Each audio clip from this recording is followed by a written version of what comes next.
दोस्तों के सेटिंग करके चुनाव जीते जा सकते हैं। जी हाँ, वही सेटिंग जिसके आरोप लगते हैं कि भैया आपका किसी से संपर्क हो, आप फोन करिए और नतीजा यूं पलट जाता है। ऐसी तो बातें हम सबने सुनी है, लेकिन अब इसका जीता जाता उदाहरण मोदी सरकार में मंत्री जीतन राम मांझी ने दिया है। वही जीतन राम मांझी जो बिहार के पूर्व मुख्यमंत्री रह चुके हैं, हम पार्टी के संस्थापक हैं। जीतन राम मांझी एक सभा में बोल रहे थे, वो आपको सुनना जरूर चाहिए।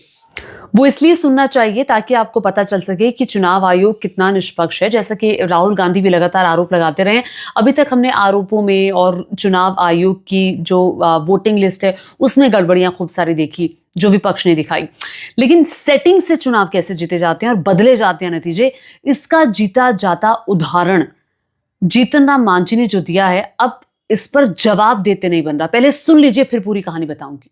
एक सीट गलती से हार गलन। अगर हमरा वो कहतन रहल जैसे 2020 में कहलन हल कि हम हार रही है कोई उपाय, उस समय 2700 वोट से हारत हलन। हम प्रयास के लिए जीत गलन। इस साल वो मात्र 1600 वोट से हार रहलन। दुर्भाग्य हमर है, उनका का दिमाग हो गई, हमरा से बात न कैलन और सीधे मैदान छोड़ के भाग गए। जौन साथी जो 2020 में जो कलेक्टर अभिषेक सिंह जो अभी त्रिपुरा में है, वो टेलीफोन करे थलन कि सर हम तोरा 2700 वोट से पीछे है, लता जिता दिलिए हो, अभी तो 16 वोट से पीछे है, जितावे में कौन दिक्कत है। हमू माथा ठोकली कि हमरा पास अगर जानकारी हुआ था तब ना, वो तो चल गया घर है। खैर, कहे के मतलब कि हम जे रात दिन जनता के काम ला बैठल रहे ही गया में। दरअसल जीतन राम मांझी का थोड़ा सा दर्द सामने आ गया। टिकारी विधानसभा चुनाव पिछली बार वो जीत गए थे 2020 में, 25 में वो हार गए। अब जीतन राम मांझी कह रहे थे कि पिछली बार जो कैंडिडेट थे उन्होंने मुझे फोन कर दिया था, बता दिया था, तो मैंने कलेक्टर को, डीएम को फोन करके बाकायदा कह दिया कि भैया ये हार रहे हैं, तो कलेक्टर ने जिता दिया, कम मार्जिन से जिता दिया। लेकिन ये वाला जो 2025 का विधानसभा चुनाव है वो 1600 वोटों से हार गए। जीतन राम मांझी कह रहे थे कि अगर उम्मीदवार ने संपर्क किया होता तो फिर वो नहीं हारते। मतलब जीतन राम मांझी ये कह रहे हैं कि कलेक्टर को फोन करके दबाव नहीं डाल के अगर कलेक्टर अपना भी हो तो चुनाव जीता जा सकता है। अच्छा, बड़ी बात यह है कि जिस अधिकारी ने चुनाव जिताया उस अधिकारी का नाम भी लिया उन्होंने। बाकायदा अधिकारी का नाम लेकर उन्होंने कहा कि ये अधिकारी थे जिन्होंने 2700 वोटों से जो हार रहे थे उस चुनाव को जिता दिया था। लेकिन 1600 वोटों से वो जो चुनाव है वो इस बार उनकी पार्टी हार गई। जो वो दर्द झलक रहा था जीतन राम मांझी का, वो साफ था। वो बताने की कोशिश कर रहे थे कि देखिए कैसे हम ये सीट हार गए। अगर मुझे फोन किया होता, अगर पहले से बता देते तो हम कलेक्टर को फोन कर देते, आईएएस अधिकारी को फोन कर देते। तो आईएएस अधिकारी अभिषेक सिंह का बाकायदा उन्होंने नाम लिया। बड़ा सवाल ये होता है कि आईएएस अधिकारी जिन पर जिम्मा है, चुनाव आयोग बहुत महत्वपूर्ण जिम्मेदारी उन पर डालता है उस इलाके के चुनाव को कराने की, उस आईएएस अधिकारी की मिली भगत से वो चुनाव जीते। अब देखना ये होगा कि उस आईएएस अधिकारी अभिषेक सिंह पर क्या कार्रवाई चुनाव आयोग करता है।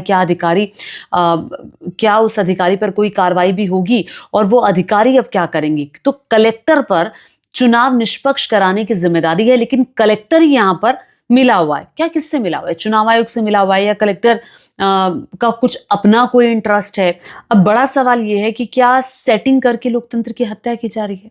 और दूसरा बड़ा सवाल यह है कि जो सहयोगी दल वोट चोरी के आरोप लगा रहे हैं, तो क्या ये जो जीतन राम मांझी बोल रहे हैं ये इस बात को और पुख्ता नहीं करता? और इससे बड़ा और सबूत चुनाव आयोग को क्या चाहिए? चुनाव आयोग ने जिस कलेक्टर के कंधे पर चुनाव को कराने की जिम्मेदारी डाली है, वो कलेक्टर मिलीभगत से किसी एक पार्टी को चुनाव जिता रहा है।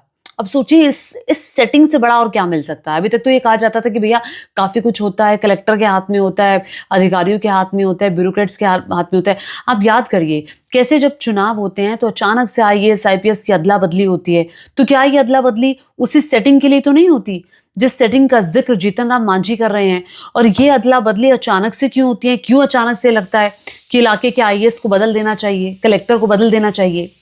अब डीएम साहब का तो भांडा फूट चुका है। अब डीएम साहब क्या करेंगे? क्या उन पर कोई कार्रवाई होगी और क्या सुप्रीम कोर्ट इस मामले में स्वतः संज्ञान लेगा?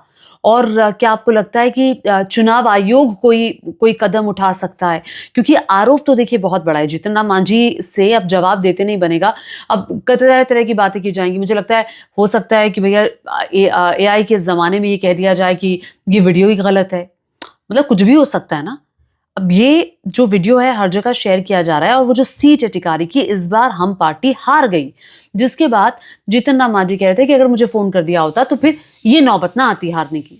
तो पिछली बार भी एनडीए के साथ थे, बहुत थिन मार्जिन से चुनाव जो था वो एनडीए ने जीता था। और उसके बाद जीतन राम मांझी ने कहा कि 2025 में तो वो सीट हम हार गए।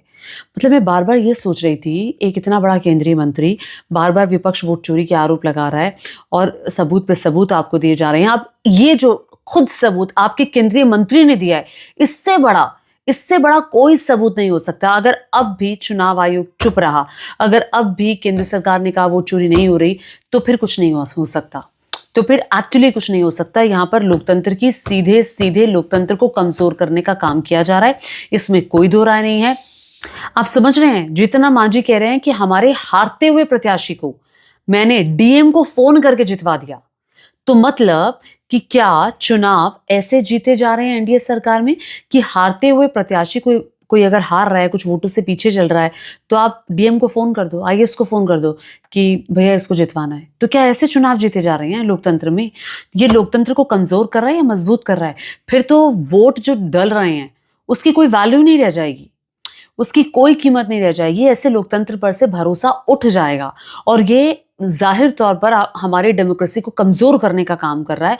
और अगर इस पर कार्रवाई नहीं होती, आप इस बारे में क्या सोचते हैं नीचे कमेंट करके जरूर बताइएगा। धन्यवाद। और जीतन राम मांझी का ये वीडियो एक बार फिर से सुन लीजिए। एक सीट गलती से हार गलन। अगर हमरा वो कहतन हल जैसे 2020 में कहलन हल कि हम हार रही है कोई उपाय, उस समय 2700 वोट से हारत हलन। हम प्रयास के लिए जीत गलन। इस साल वो मात्र 1600 वोट से हार रहा। दुर्भाग्य हमारे है, उनका का दिमाग हो गई, हमरा से बात न करें और सीधे मैदान छोड़ के भाग गए। जौन साथी जो 2020 में जो कलेक्टर अभिषेक सिंह जो अभी त्रिपुरा में है, वो टेलीफोन करे थे कि सर हम तोरा 2700 वोट से पीछे है, लता जिता दिए हल, अभी तो 16 वोट के पीछे है, जितावे में कौन दिक्कत है। हम माथा ठोकली कि हमारा पास अगर जानकारी हुआ था तब ना, वो तो चल गया घर। खैर कहे के मतलब कि हम जे रात दिन जनता के काम ला बैठल रहे ही गया में,